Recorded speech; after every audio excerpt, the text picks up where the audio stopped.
சோறுக்கு வக்கு இல்லாம போலீஸ் வந்து எங்களை காலில இருந்து கட் அவுட் இருக்குது. கேட்டா அரெஸ்ட் பண்ணா சோறு இல்லாம தான் வச்சுக்கோமா. தண்ணி ஏதோ போராட்டம் பண்ணி தண்ணியே இப்போதாவது. சென்னை நிலமாக மட்டுமல்ல, ஒவ்வொரு மனிதரின் உயிராகவும் இருக்கிறது என விடியா திமுகவின் சர்வாதிகாரி பொம்மை முதலமைச்சர் சென்னை தின விழாவில் ஒரு பக்கம் பேசிக் கொண்டிருக்க, மறுபக்கம் சென்னையின் பூர்வக்குடிகள் நிலத்திற்காக போராடி கொண்டிருக்கிறார்கள்.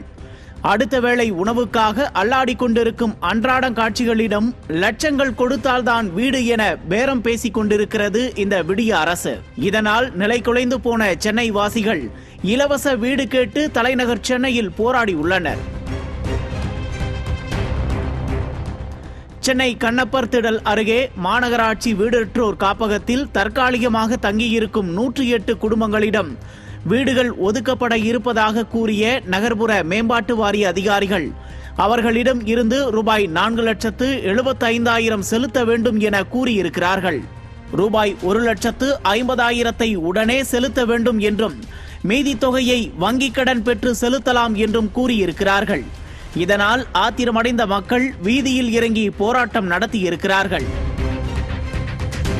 ஏழைகள் ஏற்றம் பெற வேண்டும் என்ற உன்னத நோக்கத்தோடு முந்தைய அதிமுக ஆட்சி காலத்தில் விலையில்லா மடிக்கணினி, அம்மா உணவகம், தாலிக்கு தங்கம் போன்ற திட்டங்களை செயல்படுத்தி சமூக மேம்பாட்டிற்கு அடித்தளம் அமைத்தது அதிமுக ஆட்சி. எப்படி மடிக்கணினி திட்டம், தாலிக்கு தங்கம் திட்டத்தை இந்த விடியா திமுக அரசு முடக்கியதோ அதேபோல் தற்போது குடிசை மாற்று வாரியத்தையும் சிதைத்து மக்களை வீதியில் தள்ளி அவர்களின் வாழ்க்கையோடு விளையாடி கொண்டிருக்கிறது.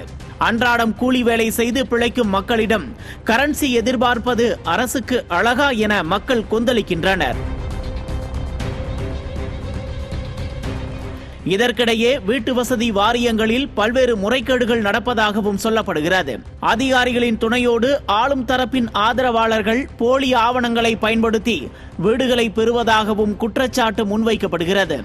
தேர்தல் காலத்தில் குடிசைகளே இல்லாத தமிழ்நாட்டை உருவாக்கப் போகிறேன் என முழங்கிய பொம்மை முதல்வர் இப்போது குடிசைக்கு கூட வழியில்லாமல் அரசை நம்பியிருக்கும் ஏழைகளிடம் பணம் கேட்பது முறையா? சமூக நலத்திட்டங்களை பண்ணையார் மனநிலையோடு அணுகுவது சரியா என பல்வேறு கேள்விகள் எழுகிறது. பட்டாவும் கொடுப்பதில்லை, பத்திரப்பதிவும் நடப்பதில்லை, குடிசை மாற்று வாரியம், நகர்ப்புற வாழ்விட மேம்பாட்டு வாரியம் ஆகியவற்றில் நடக்கும் குளறுபடிகளால் மக்கள் வீதியில் இறங்கி போராட தொடங்கி இருக்கின்றனர். விடியா திமுக எப்படி ஆட்சி செய்கிறது என்பதற்கான சாட்சிதான் தலைநகர் சென்னையிலேயே வீதியில் இறங்கி போராடும் மக்களின் நிலை.